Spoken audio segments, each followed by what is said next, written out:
Di sudut kecil sebuah kota, di antara deretan rumah petak dan jalan sempit, tinggallah seorang anak remaja bernama Raka. Setiap sore setelah pulang sekolah, Raka mendorong gerobak kecil berisi gorengan. Bukan untuk main-main, tapi untuk membantu ibunya yang sakit-sakitan.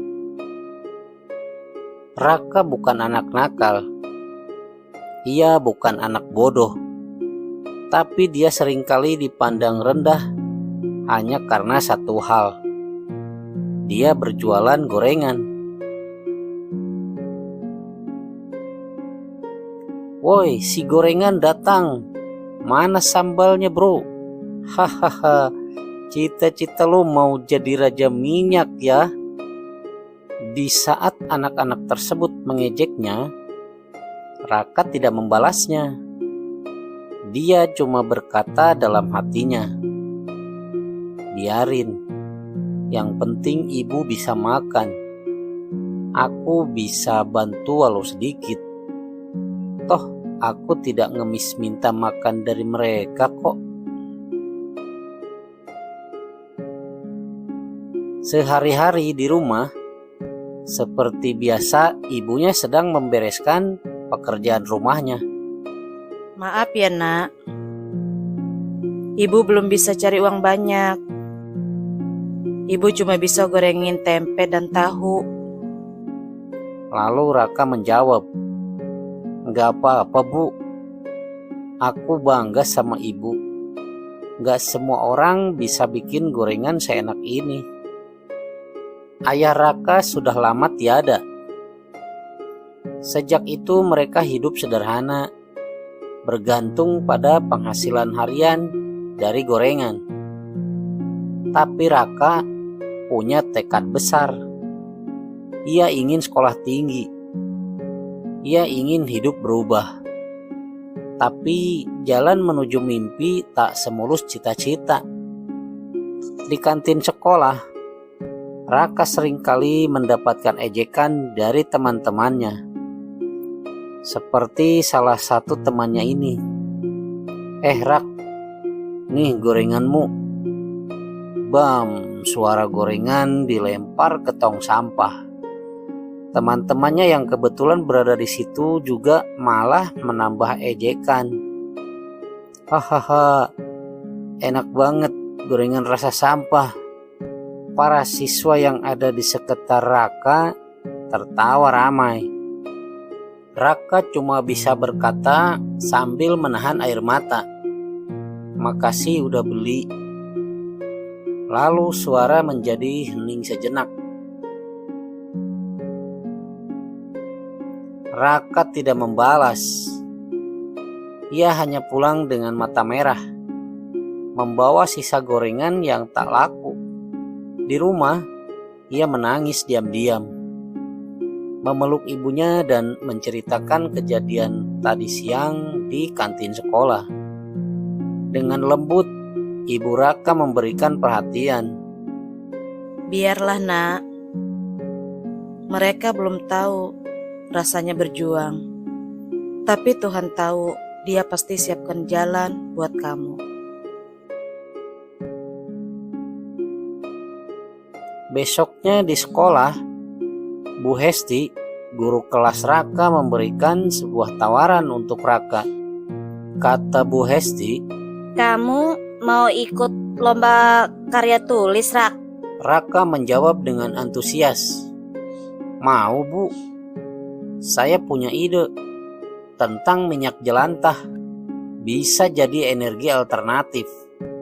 "Bagus, angkat saja itu. Biar dunia tahu, dari dapur sederhana bisa lahir solusi besar." Lalu malam harinya di rumah, Raka menyusun ide. Minyak bekas gorengannya jadi inspirasi. Ia menulis, ia meneliti, ia belajar dari internet sekolah. Satu-satunya teman yang mendukung hanyalah Mila, teman sebangkunya. Sampai-sampai Mila pun dengan antusias ingin membantu Raka. Kalau kamu menang, mereka pasti bungkam. Aku bantu desain presentasinya ya. Makasih Mil, cuma kamu yang percaya aku. Akhirnya di tempat lomba, singkat cerita, Raka sedang menunggu pengumuman keputusan juri tentang hasil juara lomba tersebut. Juri pun mengumumkan hasil keputusannya. Juara pertama, Raka Aditya, SMA Negeri 4. Suara bergemuruh, wartawan bersorak. Sampai-sampai para wartawan pun yang sedang meliput acara tersebut berebut ingin mewawancarai sang pemenang. Raka, bagaimana kamu bisa temukan ide ini? Saya belajar dari dapur kami, dari minyak sisa ibu saya. Saya cuma ingin bantu keluarga, dan kalau bisa, bantu bumi. Di balik wawancara tersebut, Pak Kepala Sekolah pun ikut senang atas kemenangan Raka kali ini. Dan Kepala Sekolah berkata, "Kita patut bangga. Raka membawa nama baik sekolah. Dia siswa teladan."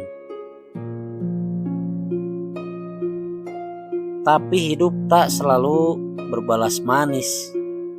Saat Raka berada di puncak, ibunya jatuh koma. Semua tabungan habis untuk biaya rumah sakit. Bahkan ia hampir tidak ikut ujian nasional. Sambil menangis, Raka berkata, "Bu, bangun ya. Aku belum bisa bahagiain ibu."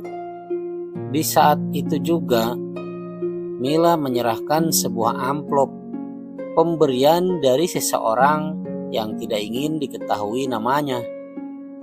Ini dari seseorang. Katanya dia cuma ingin bantu diam-diam. Lalu Raka membuka amplop itu. Isinya uang dan ada catatan kecil. "Untuk ibumu, maaf, dulu aku bodoh." Terselip di tulisan itu sebuah emoji tersenyum, sebagai tanda ingin memberikan sebuah kebahagiaan untuk Raka yang hatinya saat ini sedang bersedih. Di hari berikutnya, tibalah waktunya Raka melaksanakan acara kelulusan. Ada musik megah, dan saatnya Bapak Kepala Sekolah berbicara di panggung. "Dengan bangga kami umumkan, siswa terbaik tahun ini adalah Raka Aditya." Maka dengan spontan suara tepuk tangan membahana. Raka naik ke panggung untuk menyampaikan kata-kata, "Terima kasih, ini bukan tentang saya. Ini tentang setiap anak yang mau berjuang, meski dihina, meski diremehkan." Di saat yang sama, Davin, temannya yang sebelumnya selalu mengejek Raka, tertunduk malu. Di hatinya muncul perasaan menyesal telah melakukan banyak perbuatan yang tidak baik terhadap Raka. Dan kini ia menyadari bahwa perbuatannya itu betul-betul tidak berguna dan tidak terpuji. Lalu Davin mendekati Raka saat Raka turun dari panggung. "Lo hebat, Rak. Gue salah banget dulu. Kita semua pernah salah. Yang penting kita belajar jadi lebih baik." Dengan ekspresi senyum, Raka menjawab perkataan Davin.